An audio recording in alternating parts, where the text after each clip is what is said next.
Venez vous relooker chez Luminel. Salon de beauté Luminel vous présente le journal. Luminel, osez être la plus belle.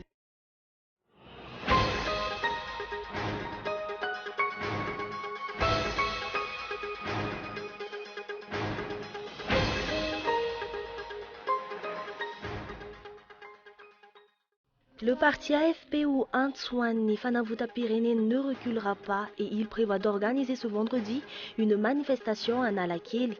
Les membres de ce parti n'ayant pas demandé d'autorisation ni auprès de la commune ni auprès de la préfecture de police, à travers cette manifestation, la AFP entend dénoncer tous les maux qui minent le pays actuellement.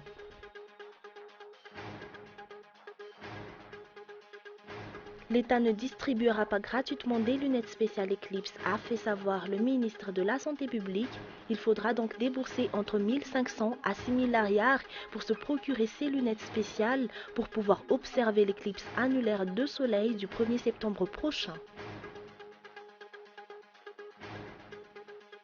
Aux États-Unis, des inondations spectaculaires et sans précédent frappent depuis vendredi la Louisiane et le Mississippi. 3 personnes sont mortes et au moins 7000 personnes ont été secourues.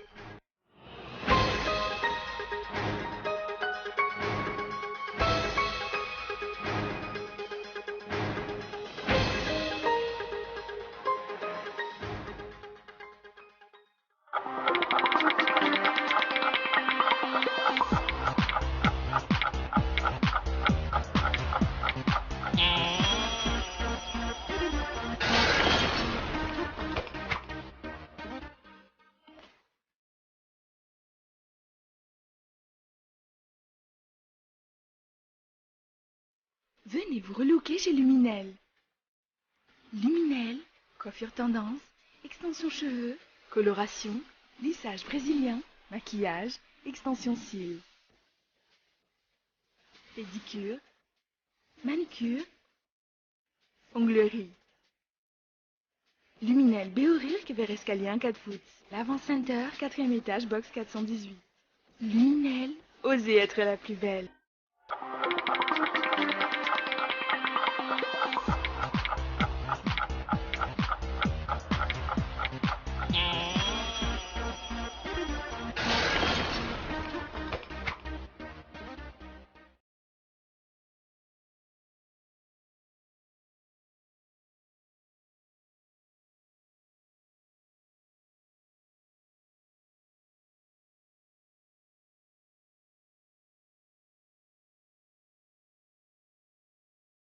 Mesdames et messieurs, bonsoir et merci d'être et bienvenue dans cette nouvelle édition du journal en version française sur Cool TV. Nous ouvrons ce journal avec les actualités nationales. Le parti AFP ou Antoine Fanavouta-Pyrénées ne reculera pas. Il maintient la manifestation qu'il prévoit d'organiser ce vendredi à Nalakeli, même si les forces de l'ordre envisagent aussi de leur côté d'empêcher sa tenue. Les membres de ce parti n'ayant pas demandé d'autorisation ni auprès de la commune ni auprès de la préfecture de police, ils ont annoncé aujourd'hui que tous les préparatifs sont en finalisation à travers cette manifestation. La AFP entend dénoncer tous les maux qui minent le pays actuellement dans la pauvreté extrême dans laquelle se trouve la majorité de la population.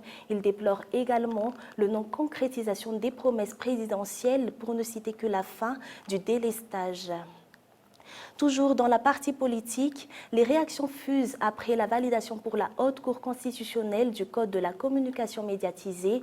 Les journalistes membres du mouvement pour la liberté d'expression ont aujourd'hui pointé du doigt la lâcheté de la HCC ou Haute Cour constitutionnelle. Ces derniers continuent de réclamer l'amendement du texte et poursuivent ainsi la lutte pour atteindre ce but, suivant le reportage de Gaëtan Andjiatselav. Les journalistes qualifient de lâche la décision de la HCC concernant le code de la communication médiatisée, une décision qui justifie en outre la faiblesse de l'État.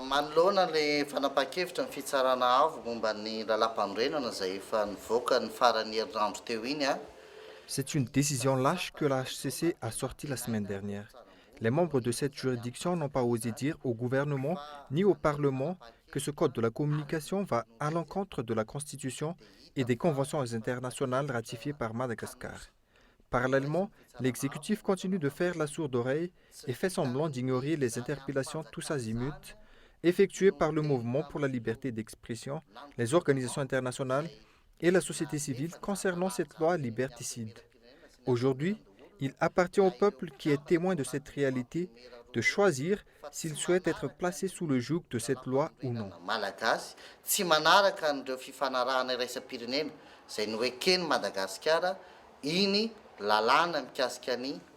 La validation par la Haute Cour constitutionnelle du Code de la communication suscite des interrogations et de vifs débats concernant la place et le rôle de cette juridiction.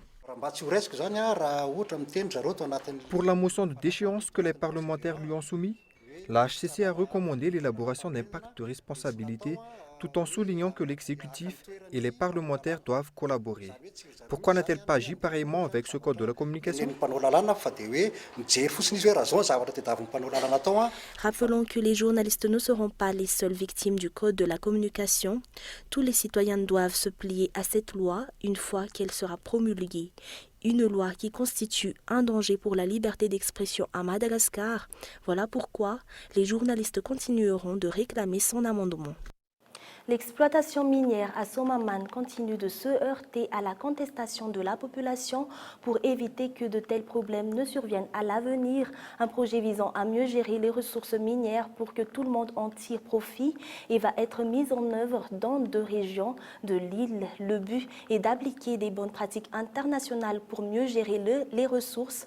Les détails avec Miant Ranjianev.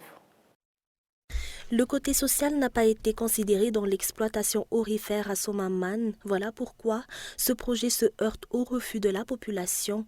Aucune étude relative aux conséquences de cette exploitation sur la vie de la population locale n'a apparemment été menée avant l'octroi du permis d'exploiter.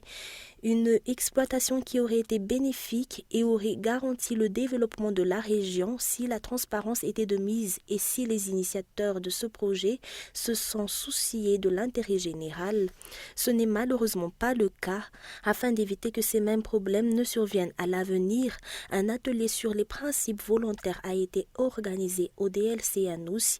L'objectif est de parvenir à une approche intégrée pour la gestion des ressources pour que tout le monde, aussi bien les exploitants miniers, l'État, les collectivités décentralisées et la population en tirent profit. Il y a beaucoup d'expertise à Madagascar en termes d'extraction minière et le projet consiste donc à collecter toutes ces expertises et appliquer en même temps les bonnes pratiques internationales pour bien gérer ces ressources. Based around the voluntary principles. Un projet allant dans ce sens va ainsi être testé pendant 6 mois dans les régions d'Alochamangour et d'Anoussi. Un projet qui bénéficiera de l'appui de la Grande-Bretagne et des États-Unis. Colleague, the American ambassador will permit me. Le Royaume-Uni sont d'accord sur le point que les principes volontaires aident à parvenir à une stabilité et à la prospérité des pays hôtes. Les États-Unis, qui sont d'ailleurs le plus grand bailleur bilatéral et le plus grand investisseur direct à Madagascar, le Royaume-Uni est le deuxième dans cette position. Donc on essaie de travailler ensemble pour aider le pays à atteindre cette potentialité et à améliorer donc leur prospérité. So you can be the prosperous nation you should be. Notons que l'exploitation aurifère à Somaman n'est la seule à se heurter à la contestation de la population. L'État ne distribuera pas gratuitement des lunettes spéciales Eclipse, a fait savoir le ministre de la Santé publique aujourd'hui. Ainsi, il faudra débourser entre 1 500 à 6 000 milliards pour se procurer ces lunettes spéciales. Ces dernières sont pourtant obligatoires pour pouvoir observer l'éclipse annulaire de solaire du 1er septembre prochain, suivant le reportage de Michela Hanardzon.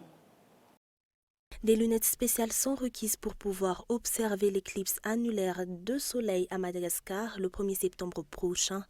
Selon le ministre de la Santé publique, il n'y aura pas de distribution gratuite de lunettes spéciales éclipse, aucun budget n'ayant été prévu à cet effet.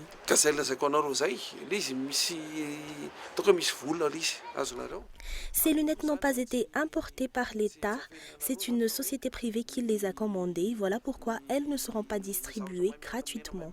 Rappelez-vous, en 2011, des lunettes spéciales Eclipse ont été distribuées gratuitement par l'État, alors que 4 millions d'entre elles n'ont même pas été utilisées. Une lunette spéciale Eclipse s'achète entre 1500 à 6000 lariars dans les boutiques et les stations-service qui les commercialisent. Bien évidemment, cela n'est pas à portée de tout le monde. La vigilance est donc de mise car observer l'éclipse sans des lunettes adaptées peut endommager la vue. Les rayons solaires représentent un danger dans la vue et peuvent même entraîner la cécité en fonction de leur longueur d'onde. Voilà pourquoi il faut se protéger les yeux car l'éclipse peut provoquer des lésions de la cornée ou de la rétine. L'éclipse annulaire du soleil peut être observée dans toute l'île et durera 3 heures. Cependant, elle sera mieux visible à Majunga et à Tuamasin. Le 18e Grand Synode de l'Église FJKM a débuté ce matin pour ne prendre fin que le 24 août prochain. On dénombre environ 400 participants. L'élection du futur président de l'Église réformée de Madagascar aura lieu de cette réunion, tout comme les autres membres du bureau international de la FJKM. 4 pasteurs sont en lice, notant qu'un incident s'est produit lors du culte d'ouverture de ce synode. Boaz Razanatsu. Hormis ceux de la présidence, les journalistes n'ont pas été autorisés à couvrir le culte d'ouverture du 18e Grand Synode de l'Église réformée de Madagascar qui s'est déroulé à la cathédrale FJKM Vatfutsma Falfazavan à Antsirabe ce matin. Un culte auquel le président de la République, Razon Armampian, a assisté. Notons que les participants à ce synode éliront les nouveaux membres du bureau national qui dirigeront la FJKM pendant 4 ans. Jusqu'ici, 4 noms circulent pour prendre les rênes de la FJKM, à savoir celui du pasteur Zarazak Jean-Louis, qui a assuré les fonctions de président par intérim après le scandale Lala Rasindrasn. Le pasteur Andjamas Nourfid Malal, qui officie à la FJKM à Varatandoualou, le pasteur de l'église FJKM Andunj, Iraku Ami, et le pasteur Valsou à la FJKM Tanzumbatu. L'élection se tiendra mardi prochain et le comité synodal qui se chargera de son organisation a été mis en place aujourd'hui. Il est présidé par le pasteur Charles Rakutunerin. Passons maintenant aux actualités internationales. Aux États-Unis, des inondations spectaculaires et sans précédent frappent depuis vendredi la Louisiane et le Mississippi dans le sud. 3 personnes sont mortes et au moins 7000 personnes ont été secourues. Reportage avec France 24. À perte de vue, sur des kilomètres, un immense lac s'est formé. En Louisiane, les maisons, les voitures sont submergées. La montée des eaux force les habitants à quitter leur domicile et partout, les opérations de sauvetage se multiplient. Dans cette voiture qui a presque disparu sous l'eau, ces hommes ont aperçu une femme prise au piège. Ils se précipitent, déchirent la capote et parviennent à la dégager. À peine sortie, elle crie. Son chien est dans la voiture. C'est bon, j'ai eu votre chien. Le président des États-Unis, Barack Obama, a déclaré l'état de catastrophe naturelle. Hier, le gouverneur de Louisiane a alerté, la crue n'est pas prête de s'arrêter. C'est un événement sérieux qui se poursuit et ce n'est pas fini. Même avec le soleil qui brille aujourd'hui, les eaux vont continuer de monter dans beaucoup d'endroits. Et ce n'est pas le moment de baisser la garde.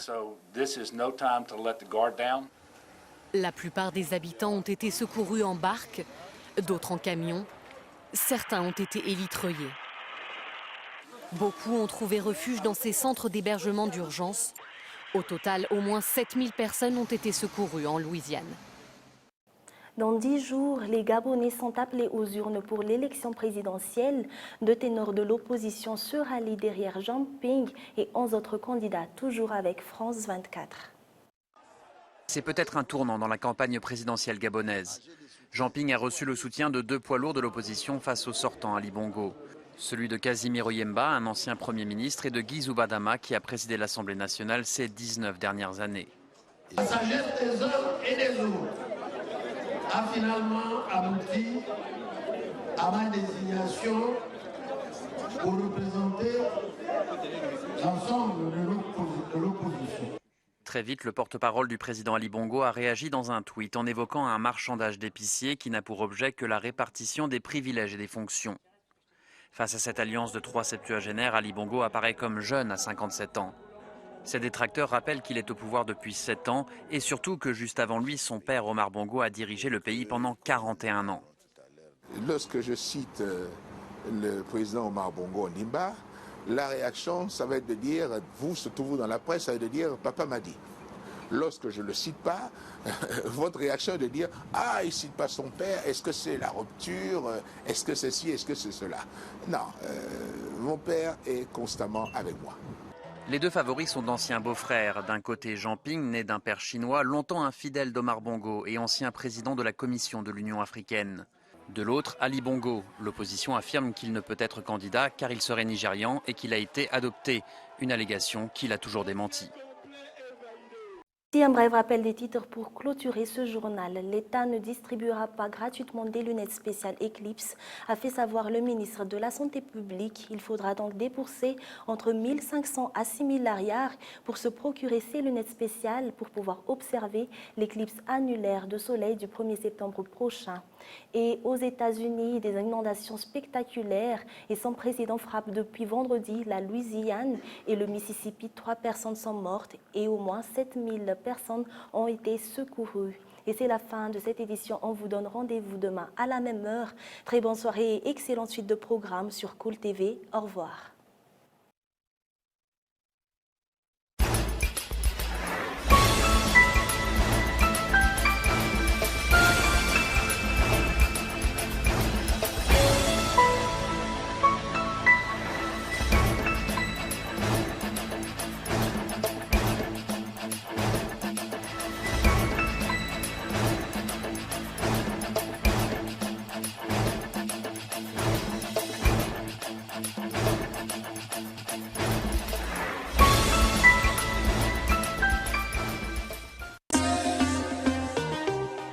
Venez vous relooker chez Luminel. Le journal vous a été présenté par Salon de beauté Luminel. Luminel, osez être la plus belle.